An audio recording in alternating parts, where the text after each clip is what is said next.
Welcome to the Hardscape Insiders Podcast, where we're all about building success in the hardscape industry. I'm your host, Brian Basic, owner of Citadel Hardscape Marketing. After spending 20 years in corporate America, leading sales organizations, and scaling and selling my own home services company, I launched a digital marketing company, and I discovered my passion, helping hardscape contractors grow and dominate their respective markets. Each episode, we bring real-life success stories, expert interviews, and actionable strategies to help you take your business to the next level. Whether you're just starting out or looking to scale, we've got insights, ideas, and tools to turn your business into a market leader, and we're going to have some fun doing it. So let's dive in and start building your success. This is the Hardscape Insider Podcast. All right, well, hey, welcome to the second podcast of the Hardscaper Insiders Podcast. I have a great friend, Jeff Evers from the Paver Protectors, that's here today. Jeff, thank you for coming. I really appreciate it. I'm looking forward to this conversation. Thanks for having me, Brian. And so what I wanted to do just first off, just to kind of get you to be introduced to the folks, is tell us a little bit about, you're not a Floridian. Obviously you are now, but you weren't born a Floridian. And so tell us a little bit about where you came from and how you got to be in Southwest Florida. Okay, well, interesting enough, I grew up in the Orlando area. I was born up north, but through my dad's work and being transferred to several different places. I didn't know that. I actually went to high school in Lake Mary, on the other side of Orlando, Lake Mary High School. Yep. So after graduation, my dad got transferred to Michigan, and I had the opportunity to either stay in Florida or go to Michigan with the rest of the family. So I opted to go with the family. Went up there and went to community college, got an associate's degree, but just knew I wanted to start my own business. I just didn't know what I wanted to do. So I opened up a window cleaning business. My dad wasn't too happy about that. He was like, you're going to make a living squeegeeing glass? How's that going to work? I said, well, I got a plan, and just kind of winged it in the beginning. But And so how old were you at this point? 25. Okay. Yeah, I was 25 years old. And, I had an uncle that he owned a sign shop. Okay. So back then it was more hand painting the signs rather than vinyl graphics. Yep. He did vehicles and he did ambulances and fire trucks in his community and stuff. Right. And I always said, wow, it'd be nice to be like Uncle Rick and have my own business doing something, but I don't have any artistic talent. Right. I don't know how to work on cars. And ironically, I was just working at a Little Caesars Pizzeria. And a guy came in and cleaned our windows, and I'm supposed to pay him out of the register. It was like $12. I was doing the math. I'm like, man, he's only here 10 minutes. And so I was talking to him. I said, so you do pretty good with the window cleaning? He's like, I have the whole plaza. He goes, and I get the plaza done probably about an hour and a half, and I make about $300. I was doing the math. I'm like, it's pretty good money. Yeah, that's great money. So I started not really knowing what I was doing, but thinking I'm going to concentrate on just doing storefronts like he was doing. Commercial. Yeah. Commercial and, dressed appropriately, nice uniforms and everything, right. And this guy wasn't dressed that way. So in my mind, I'm like... Oh, you already knew from the beginning that you wanted to differentiate. Yeah, marketing was kind of appealed to me. I knew I could differentiate myself from everybody else in that industry. And then it quickly went to residential, and that became my niche, was just residential. And that business did very well, and then sold that business. Did you get out of commercial to do residential? We still did commercial, but it was a very small part of our business. Okay. I kind of put one guy in control of the commercial, and he'd basically go around, do all the jobs, and turn in the cash every Friday evening and so on. So that worked out pretty well. But the residential is really what built the business to where it was when I sold it. I was able to sell it. I wanted to move back south and went to South Carolina first, started a window cleaning and pressure washing there. And it wasn't taking off like I thought it would. It's just too slow of a progress. And so I figured, you know what, let's go back to Florida where I'm originally from. And my wife was in favor of that. She goes, yeah, let's do it. So we moved here, and the rest is kind of history. I started here helping my brother with his window cleaning business. Now, what was the name of his business? Coastline. That's right. Coastline Window and Pressure Cleaning, and they had a really good reputation. They were a pretty large company at that time. And so I came on board just to help him train some new employees and get out in the field and kind of learn the area. Right. While I was going to start building this in the very infant stages. And it wasn't long that this took off. And we do paver sealing, cleaning and sealing of pavers, and that's all we do. So I want to talk about that, but give me a little bit idea. So when you were in Michigan and you had the window cleaning company, how many people did you have working for you? I employed about 12 people. All right, so it was not a small operation. No. Okay, you got it up to 12 people, which is a pretty decent size small business. Yeah, especially for window cleaning, at least at that time in that area. Now with the technology, with the water-fed poles and stuff, and there's a lot more industry leaders that you can learn from. Right. And with the advent of the internet now, Yep. you can learn a lot, whereas back then it was just you go out and you try it on your own and you teach yourself everything. Right. Yeah.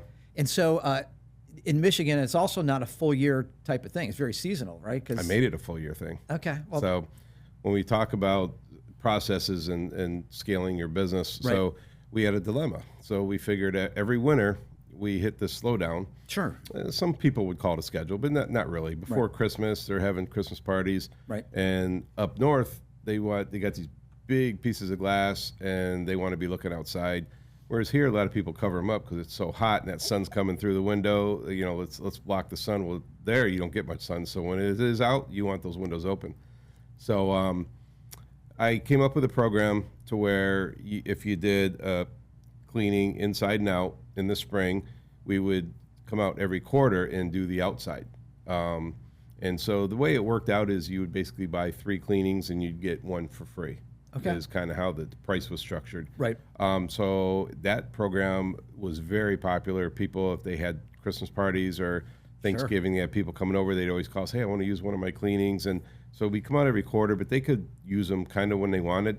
And so that would bring in revenue during the slower months and Right. keep my guys busy. Yep. And then as an added bonus to bring in more money when we were slower, I did a prepay advantage for our customers where if they prepaid for the year up front instead of as they went, the prepayments letters came out in the 1st of January and they were due by February 15th. If they prepaid, they would get additional 10% off.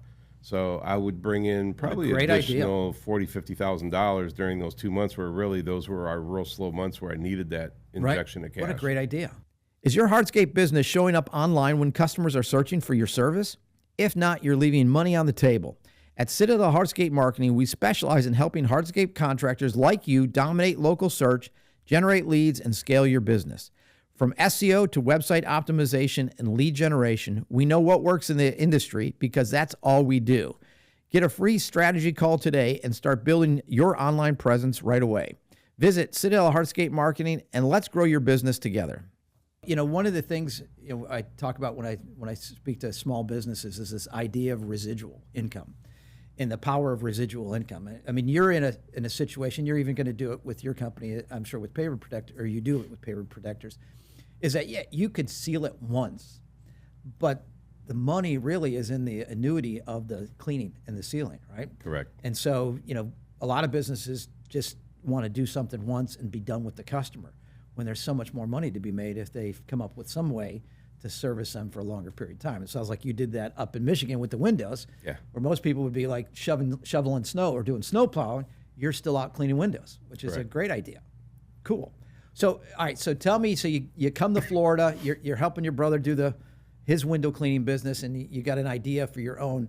So how did you pick sealing pavers, and then how did you narrow down to that niche? I mean, you could have done paver installation and all these other kind of things, but you really niched down to something pretty narrow. Yeah. It's been hugely successful for you, but tell me what was the thought process behind that? So the process behind that was while helping my brother, ironically, when I very first started working for him, I was going to do window cleaning as well.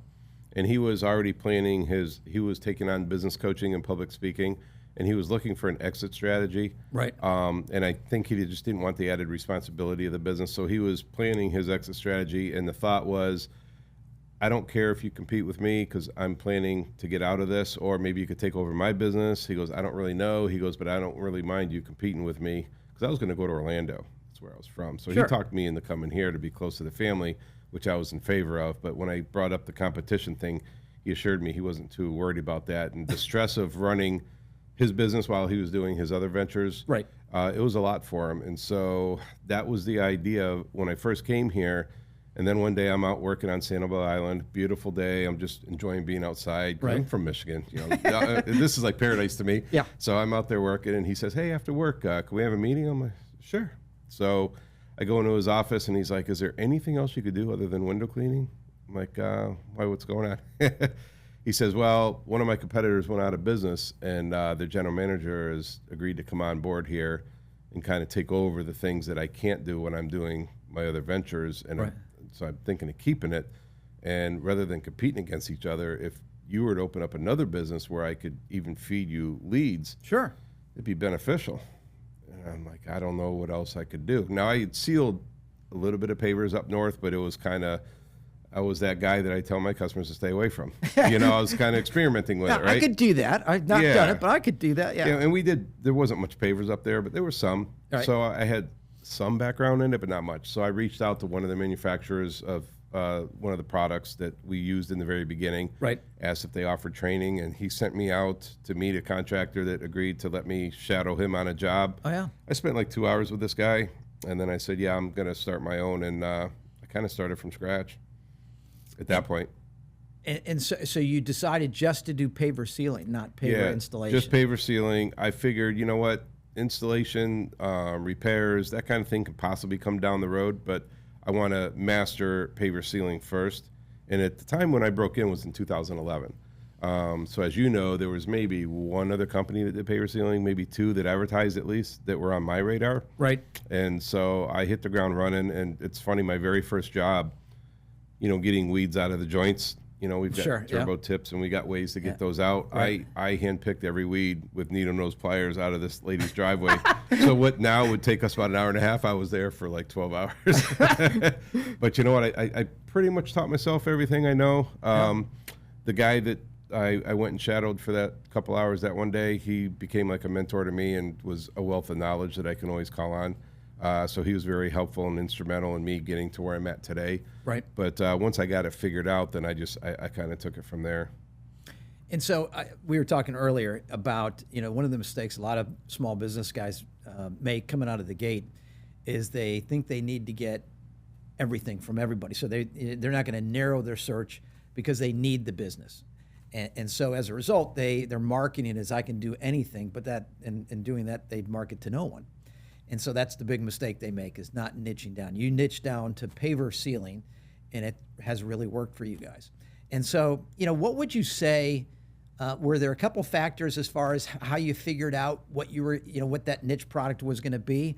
I mean, was it just that was the only one that came to mind, or did you do some other analysis on some other niches that you thought about and then just decided this was the best one? Well, it's kind of the first one that came to mind once I got to know the area and I saw just how many pavers there were in Florida. Tons of pavers. And really, that was the main decision for me. With the window cleaning, it was every building has a window. Right. So, and with paver sealing, I wasn't so sure. But as I drove around and got to know the area, any home that's built, past 1978, 79, they have pavers. Right. It seems like, there's still a lot of concrete, but mostly pavers. And knowing that, I knew that there was a need for this. If anything, especially the cleaning part of it, the more I got educated on the sealing, I realized what a benefit that sealing is. So I decided just to go full force with that because I knew there's a need for it. And so you're getting some success. There's a market here for this. And so how many guys did you have? It was just you at the beginning? Just me in the beginning. And then how long until you added your first crew, or what did that look like? Yeah, so after about, I want to say about a year and a half, okay, I hired my first helper. Okay, wow, and, that long, okay. Yeah, and because I'm not afraid of hard work, so I just figured the more I work, the more money I'm going to make. But I knew that I would need somebody pretty soon. So once I got to that point where I had work pretty much every day, then I hired my first helper with the goal of teaching him what I knew so that he can do these jobs on his own. Right. Free me up to do marketing, sales, introduce myself to other business owners and really get out there and grow this business. And that's what I did. So my first guy, his name was Austin, got him trained, got him on a truck, and then I went out and grew this business to where it's at today. And so, the key thing is, as you scale, the first thing you got to do is kind of have someone come behind you, right? And so that you can feel free to go do the next one and the next one. And so the training piece is critical because if there's issues with quality, you're going to find yourself back on the sealer doing the same thing, right? So it's really important that you train your guys to do it and do it well, do it like you would do it, right? Right. And so sounds like you were successful in doing that. I know you continue to do that today. You and I were talking about you're adding another guy, another crew, and it takes that guy a long time before you trust him to go out to do his own sealing. Is that right? That's true. So I have we 6 to 8 months before we're comfortable sending them out on their own. We do have some that are kind of like on the fast track where, 45 days in, it's like, this guy's got it. And we could send him out. But usually it takes 6 to 8 months before he can go out on a truck and just start running his own crew. I was lucky with Austin. He was a pretty quick learner, right? And he was very attentive to detail, which is hard to find. Yes. Somebody like that, Right. but that's how I am. Right. So that's kind of what I expected of him. And then when I hired after that, Austin was the one that trained him. That's a key point. That is an absolute key point. So if you have train good a people, trainer, right? Yeah, Austin's got to be an extension of me. So if I'm not there, I expect him to teach the way I want it done. Austin's no longer with the company, but now I've got 3 guys that they know my process, they know the systems that I have in place, they know what I expect, and they teach what I expect. And Right. so we have pretty good luck with that, and we've got very good guys. We don't have a large turnover, and customers like that. Oh no, I mean, it's, in this, having been in this business with you, I can speak from a point of reference that it's hard to keep good people. Yeah. And so if you've got guys for 3 to 5 years, that's a huge advantage that you have, because that's not normal. And so kudos to you, and we'll talk a little bit more about what you do internally to keep people and keep them well, but that's really good. That's really good. And so I wanted to ask you a little bit about your marketing. So you do really well marketing. You and I talked about this before. Your website is solid. You got a good, solid website. Not only that, but your social presence is really good. And so it looks like, and you and I have talked about your rebranding a bit moving forward, and you're not shy about spending money. And so one of the issues that I see with new guys is they really skimp on some of the critical items like a website. And as a result, their website is not that good. It doesn't rank well. And so they're, well, I spent $500 on it. And like, well, you got maybe $500 worth from that. And so you've been one that really invest well in your marketing. And so tell me a little bit about what your philosophy is when it comes to that. Yeah. So with the marketing, it depends on where you're at in the journey of your business. So in the very beginning, it was all about just having people let their neighbors know about us, right? Word of mouth, obviously. And then the Home Magazine, which is a magazine that goes out to homeowners once a month, and it's a publication. It's basically like the Yellow Pages, but full color ads, basically. Yep. I couldn't afford it in the beginning. But I was all in, and I had confidence in my sales ability, and I knew once I did the job, they'd be happy, but it's getting that job that was the struggle. So I just put it on my credit card. I said, you know what, worst case scenario, I just make the minimum payments. I'll commit for a year. And that magazine really helped me get started, because at the time there's only one competitor in there. Now it's a different story, but back then it was, so I got a lot of traction that way. And then I utilized the type of work that I did to get that word of mouth. And then it's a matter of budgeting so that you can spend more in advertising. Because I think you do Google ads, is that right? Yeah, I do Google ads. I do several of those magazines now. Yep, I see that. I do Next Door. I have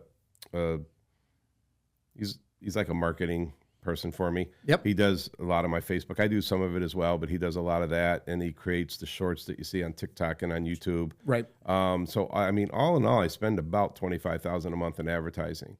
Now it takes years to grow to that budget. Yeah. So at this point, I have constant leads coming in. I mean, we do anywhere from 13 to 16 estimates a day, or we have the capacity to. Right. Okay. So leads aren't a problem now. The problem now is the market is so saturated with people that watch YouTube for a couple hours and they start businesses and they just come in and undercut everybody. But that's not our customer. Our customer knows what they're getting with us. Right. They're getting the long-standing reputation. They're getting the technicians that have been doing this for a long time, and being that it's all we do, as you said, the niches. Right.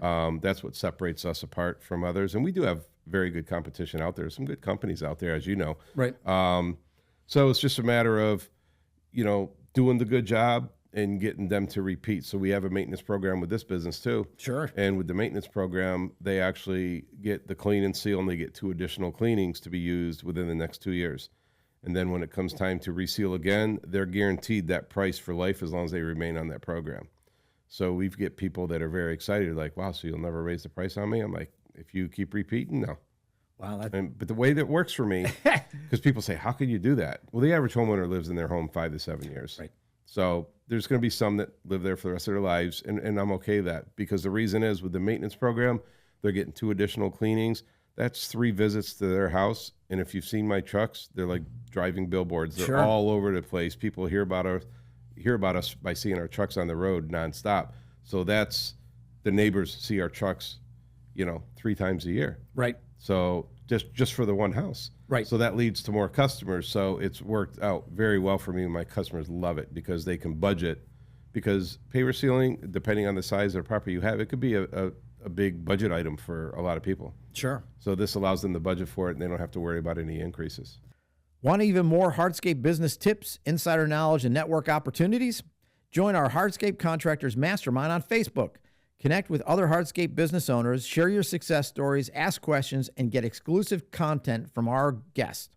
It's a free resource designed to help you grow, learn, and network with other top contractors in the industry. Join today by searching Hardscape Contractors Mastermind on Facebook or clicking the link below the show notes. You mentioned a couple of things I just want to pick up on. One is not only the residual piece of that, which you've done a great job coming up with maintenance programs that bring that in. You're also leveraging, the wraps of your vehicles, and you've invested in all of that stuff. You've done a great job on that. And then you also, the investment that you make now. You said your marketing budget is up to $25,000 a month, which a lot of folks may say that's a fair amount of money. What's your revenue on an annual basis? It's kind of ballpark. We're right around $3 million. Okay, yeah. And so you look at that and say, okay, when you on a $3 million business, that's really not that's a good amount of money, but that's in the realm of where you should be, right? Right. And so, for those out there that are thinking, where should I be? Well, it kind of depends on what your revenue and what your goals are. The great thing about you and the way that you know your business, if I were to say, hey, so tell me how many leads do you need per month in order to close the amount that you need to get to your next level? You probably would know that, right? Yeah. And so, what you need to know is, what's my goal? Is it 4 million next year? And so if it's 4 million and my average job size is, I don't know, $2,000, and then my close rate is this, you can work backwards to figure out, all right, how many leads do I need? And if at this close rate, at this amount, average to hit my number. And then it's just a matter of what do I need from a marketing perspective in order to generate that many leads to be able to hit that number. And you're all over those numbers. And so most guys that are successful like you know those numbers. And so that's one of the things I love about you is that you know your numbers, you know where you're going to be, you know what you need to spend in order to get there, and that's really kind of cool.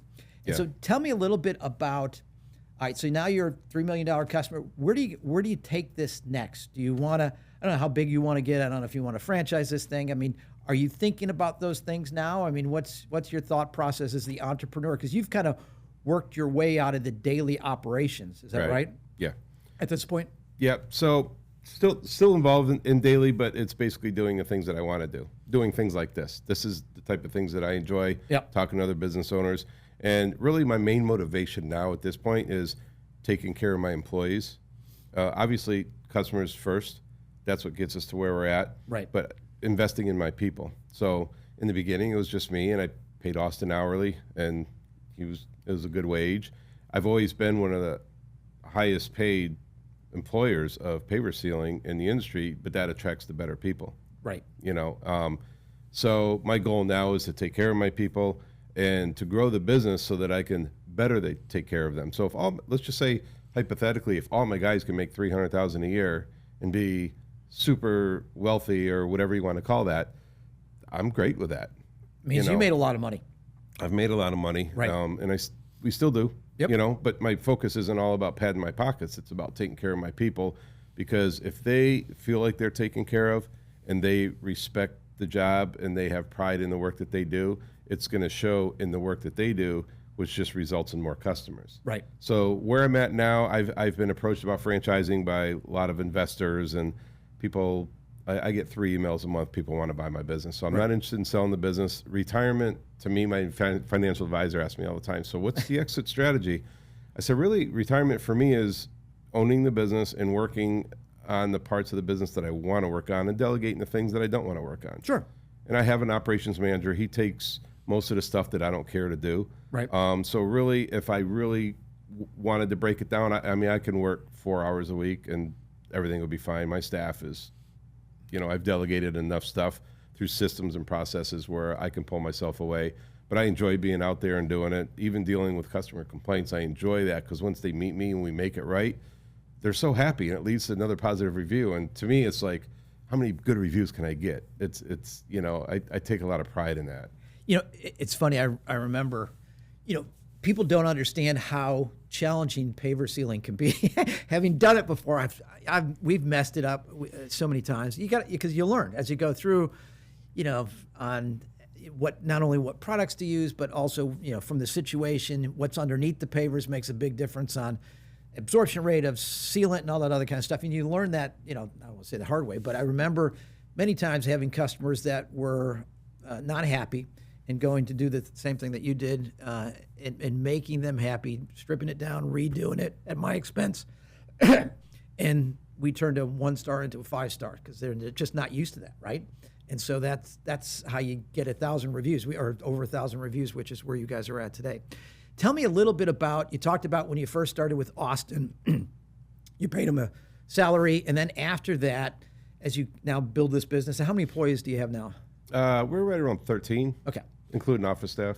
And so what other things have you done for your employees, whether it be a 401k or healthcare or whatever it is? I'm just kind of curious. Yeah. How long did it take you to get to be able to offer those kind of things? What has that meant to the employees? And then tell me a little bit about retention rate and how long some of your employees have been with you, and then what that means to your business. So our retention rate is very good. We don't have a lot of guys coming and going, but it is a revolving door to an extent because we don't always have 13 employees that stay forever. We'll have like 6, and then some come through and they end up being long-time employees, and then some just pass through and that's not for me. Some guys work 2 days and quit. So we just got to find the right guys. Yeah. Right. But over the years, the more the company has been able to make, and that's through satisfying our customers, the more I'm able to do for my employees. So I always wanted to be the type of employer that I would want to work for.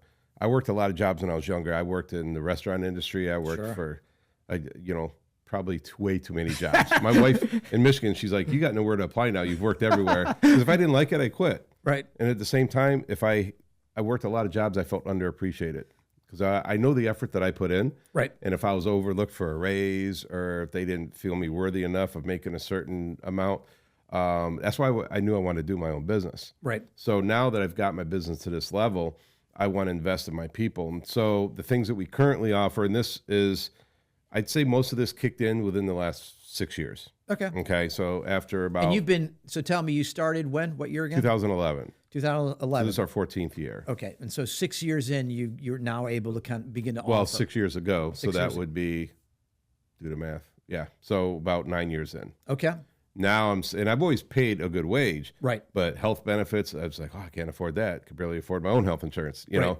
So now we have health insurance, we have 401k, we've got profit sharing. Oh, good for you. Okay.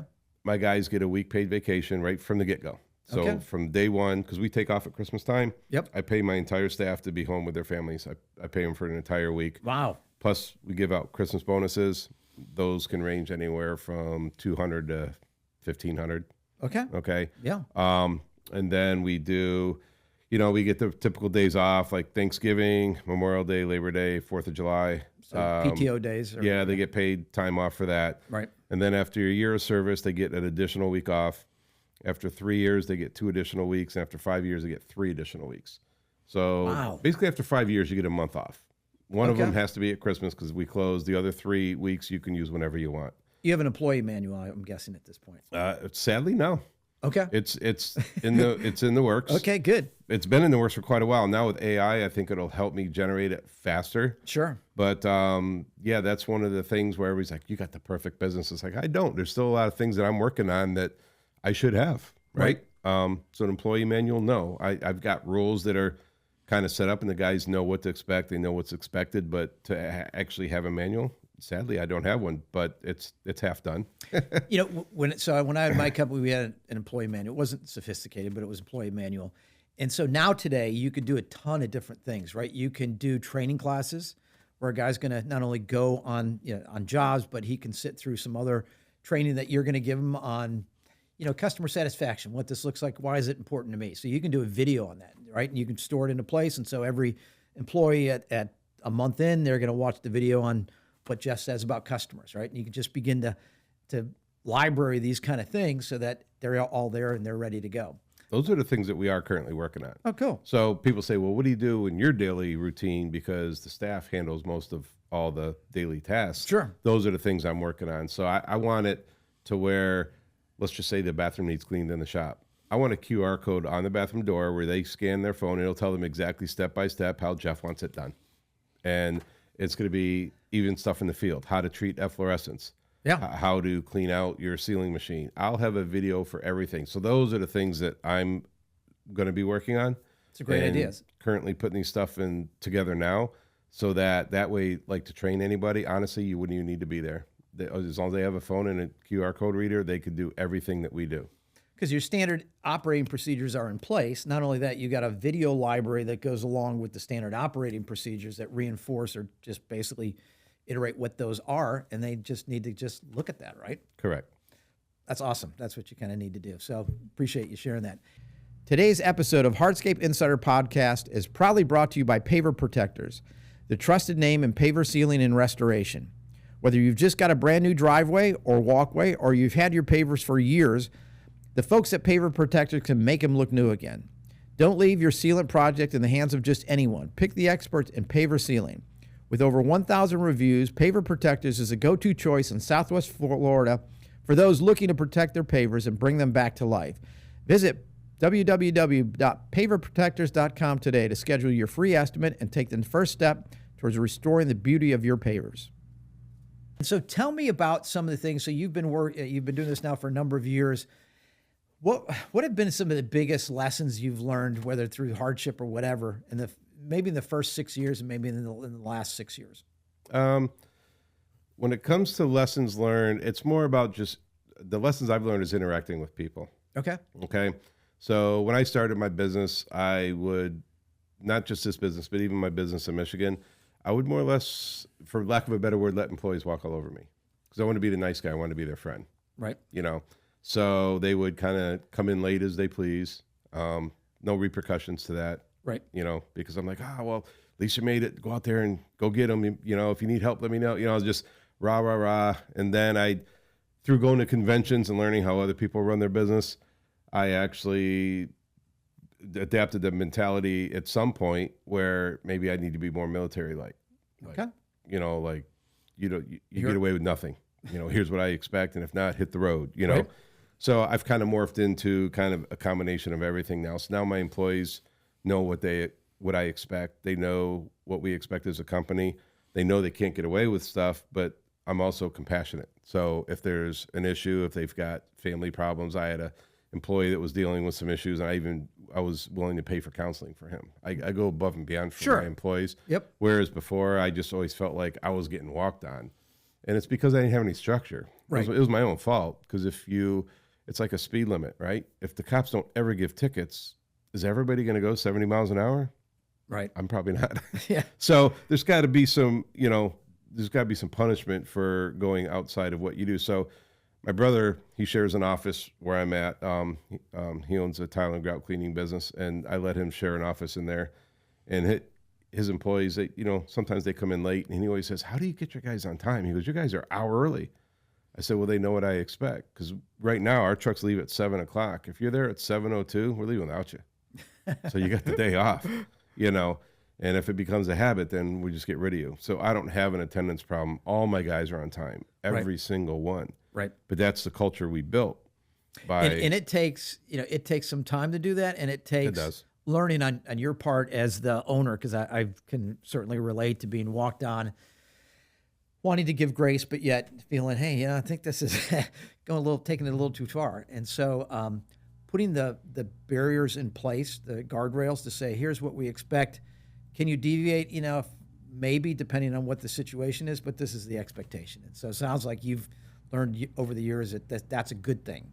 Yeah. Keeps everybody on the same page, right? Yeah, and that's what's really helped me as a business owner and to retain employees is let them know that you care, because you could pay them the most of any other company, and it's not always about the money. Right. A lot of people, it's just the recognition.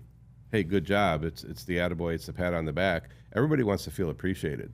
And if you're say you make a lot of money, but you just don't feel appreciated and you don't enjoy going to work, well, then we failed as an employer. Right. So my guys like coming to work. Even when guys are let go, a lot of times they're calling begging for their job back, or, hey, I made a mistake, I quit, can I come back? And if they leave on good terms, if they're a good employee, I'll always bring them back. Right. You know, I always say, don't burn bridges. You know, I've had several employees that have left and come back because they left in the correct manner. They gave me a notice, or it wasn't a hostile thing. It was just, hey, it wasn't for them at the time. Right. But as long as they left on good terms, I'm always willing to take them back. So being that I instill confidence in my people, right, and our staff, they work together as a team. And if they don't work together as a team, we let them go because it brings the morale of the team down. Sure. And I can relate that. One of the things we had kind of the same number of people that you had when I had my crew. And, you know, one of the roles I thought my wife used to tell, you know, you're a counselor. You know, when you have young guys that, you know, a lot of them don't have father figures around. And so, you know, you're walking them through life issues and challenges. And so you're there. And so to get to your point of, you know, you're more than just an employer. If you want to be, you can be somebody that's a sounding board for them, someone that give them good advice. I used to always tell my guys the same thing. You know, if you want to leave, I have no problem if you want to leave. Just leave well, right? Yeah. And so if you don't, you're going to burn a bridge. And they saw many people just like you that left and wanted to come back. And I'm like, not going to happen. And I had one guy that left, good kid, just made some bad choices, left. And then he tried to get into the Air Force. And I'm military, right? So the Air Force calls me. I don't get many phone calls. So the Air Force calls me and said, hey, what kind of employee was? And I'm not trying to trash a guy, but they had asked specifically, hey, so tell me, would you hire him again? And I up to that point, I really didn't say much. But when they said that, I said, no, I wouldn't hire him again. I said, well, why? I said, well, you know, he didn't leave well. And that's one of the things. And I don't think he got in the Air Force because of that. Yeah. And it was just because he didn't learn. You know, there's ways to leave an organization where you're not burning a bridge. You can just say, hey, this wasn't for me. I'll work my day out or 2 weeks notice. And that's what you want to do no matter what you do. And so I had even guys that I said, yeah, I'd help you if you want to start your own business. If you want to learn how to do a business, if you have questions, I'd be happy to answer them. And I had one or two guys that kind of got into their own thing at some point in time, and I'd get phone calls from them every once in a while. It's kind of like being a head coach. Sometimes your assistant coaches end up being head coaches somewhere else. They still call you. That's right. They still call you for advice. And that's fine. That's part of what we're supposed to do, right? That's kind of, I do the same thing the same way. You know, I had an employee that just felt like he worked too much and didn't have enough time. You know, he wound up an auto detailing business. And I said, I'm here to help you. You know, so if you want to phase out, you know, and only work a couple of days while you concentrate on building your business, you have any questions? I said, I'm not an expert at that business, but I've had a couple businesses that have been successful now, and I'm willing to help you, you know, to the best of my ability. So if we all build each other up, we're all so much better for it. Right. You know, absolutely. There's enough animosity in the world. I don't need any of that. Well, that's a wrap on today's episode of Hardscape Insider Podcast. Big thanks to Jeff Evers for sharing his knowledge and experience with us. Next week, we got something really special for you. Bailey Peer from Pure Landscaping will be joining us to talk about scaling your business, sharing insights that could help you change the way you do your business. You don't want to miss this. If you like today's podcast, join Hardscape Insider Podcast community, follow on social media, or visit Citadel Hardscape Marketing for help growing your business. I also encourage you to join our new Facebook group called Hardscape Contractors Mastermind, where we will share insights and best practices for the industry. Until then, keep building, keep growing, and we'll see you next time on the Hardscape Insider Podcast.